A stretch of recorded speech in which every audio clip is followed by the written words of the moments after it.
ഒരിടത്തൊരിടത്ത് ഒരു കാട്ടിലെ രണ്ട് പൂച്ചകളുണ്ടായിരുന്നു. ആ പൂച്ചകൾ രണ്ടാളും നല്ല കൂട്ടുകാരായിരുന്നു കേട്ടോ. അവരൊരുമിച്ച് കളിക്കും. അങ്ങനെ നല്ല സ്നേഹത്തോടെ പോയിക്കൊണ്ടിരിക്കുമ്പോൾ വഴിയിൽ നിന്നും അവർക്കൊരു അപ്പം കിട്ടി. ഇതെവിടുന്നാണെന്ന് അവർ ഒരുപാട് ചിന്തിച്ചു. എങ്ങനെ മനസ്സിലാവുന്നില്ല. എന്നാൽ നമുക്കിത് കഴിച്ചാലോ എന്നുള്ള ചോദ്യം വന്നു. അപ്പം നമുക്കിത് പാതി പാതിയാക്കി കഴിക്കാം.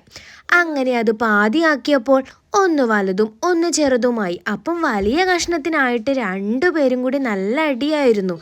അപ്പോഴാണ് അതുവഴി ഒരു കുരങ്ങൻ വന്നത്. എന്താ ഇവിടെ പ്രശ്നം?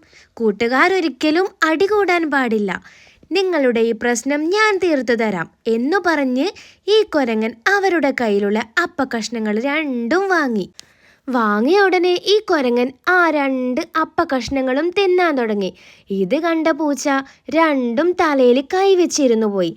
അപ്പം കഴിച്ച ഉടനെ ആ കുരങ്ങൻ ഓടി ദൂരെ പോയി. അങ്ങനെ ആ രണ്ട് പൂച്ച കൂട്ടുകാരും നാണിച്ച് തല താഴ്ത്തിപ്പോയി. അപ്പോൾ ഇതിൽ നിന്നും നമുക്ക് എന്താ മനസ്സിലായത്? ആരെയും അന്ധമായി വിശ്വസിച്ച് ഒരു കാര്യവും ഏൽപ്പിക്കരുത്. നിങ്ങളുടെ പ്രശ്നങ്ങൾ നിങ്ങൾ തന്നെ പരിഹരിക്കുക.